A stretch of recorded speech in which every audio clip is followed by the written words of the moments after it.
Welcome back to my channel. Today let's talk about what you can expect from your newborn in the first 24 hours after birth. From birth to about 2 hours afterwards, your baby is going to be very alert and eager to breastfeed. This is the perfect time to allow him untimed, unrestricted access to the breast. We know from research that mamas who were able to stimulate their breasts and remove milk more often in this first 2-hour window had more milk at 6 weeks postpartum than mamas who were unable to do that. Now, in the event that you and your baby are separated, and my prayer is that that does not happen for you, but if it does, all is not lost. As long as you are able to remove milk at least 5 times in this first 2 hours after birth, you can set the stage for abundant milk supply later on down the road. That might look like hand expression or milking yourself. It might look like bringing your own pump to the hospital and using that to try to remove colostrum. Or better yet, request the hospital grade pump from your facility to use while you and your baby are separated. But as long as you're able to stimulate your breasts and remove milk at least 5 times in that first 2-hour window, you have a good safety net. Then, from about hour 2 to 20 after birth, your baby is going to be pretty sleepy. This is also the time where we will likely send in all staff to check your vital signs, talk to you about your birth, talk to you about your recovery, check in on the baby. We might send you a food tray, move you to your new room, invite guests in. Ultimately, we're messing with you in a hospital setting, keeping you awake while your newborn is asleep. I strongly encourage you to get as much sleep in this large 18-hour window as possible. Even if you're not a good napper, at least turn the lights down, put your devices aside, lie down, close your eyes, and be aggressively resting in this window while your baby is asleep. Because at around hour 20 to 24 after birth, you'll probably notice your newborn becomes increasingly wakeful. This is where cluster feeding comes in. And if you Google cluster feeding in the newborn, or baby's first night in the hospital, or newborn's first 24 hours, you will find a number of horror stories. I want to break down what's happening with cluster feeding to remove the fear, because each step of the process is super purposeful and important for breast milk production. First of all, your newborn baby has been forcefully expelled from his nice, cozy home. He was initially awake, ready to breastfeed, and then he was just exhausted, so he took a nap. Now he is waking up 20 hours later, and he realizes, oh crap, I'm still here. I need my mama. I'm scared. Stress response, right?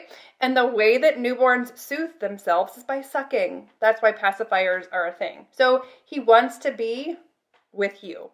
You're his caretaker. Also, he's probably experiencing a hungry tummy for the first time in his entire existence.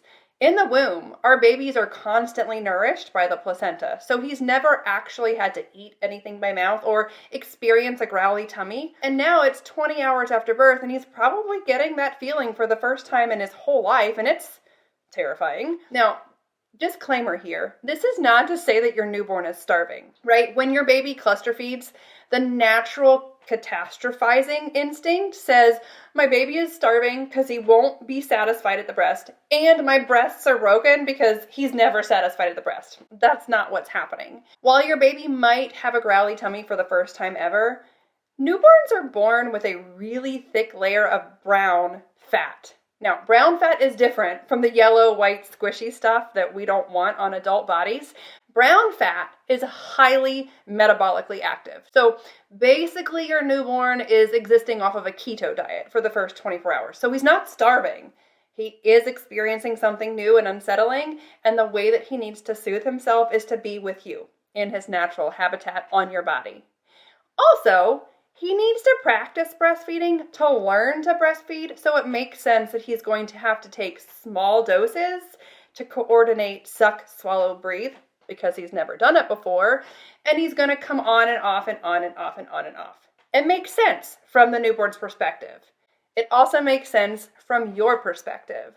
Initially, your body gets a big chemical signal that there's a baby here, right? You give birth and then you give birth to a placenta, and your progesterone, that happy pregnancy hormone, plummets.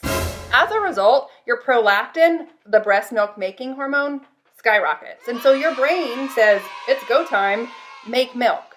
And then your baby or pump comes to the breast multiple times in this first 2-hour window with breast stimulation and colostrum removal. And then you get additional spikes of prolactin to the brain that says, keep making milk. Then suddenly you have this long period of nothing, radio silence. And so your brain's like, well, what the heck? Is there actually a baby here?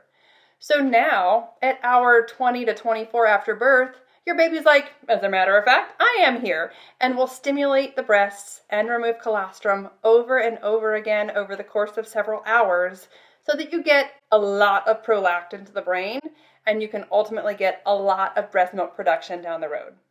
So while the old system says, your breasts are broken, your baby is starving, give them a supplement, send them to the nursery, give them a pacifier, now you know that's not true. What's actually happening is your baby and your body are capitalizing on the system that makes more breast milk down the road. Hopefully, this gives you some peace of mind when you're exhausted and recovering, and the natural inclination is to assume that the system is broken. Now you know that it's working. I hope this helps. Have a good one. I know you can do this.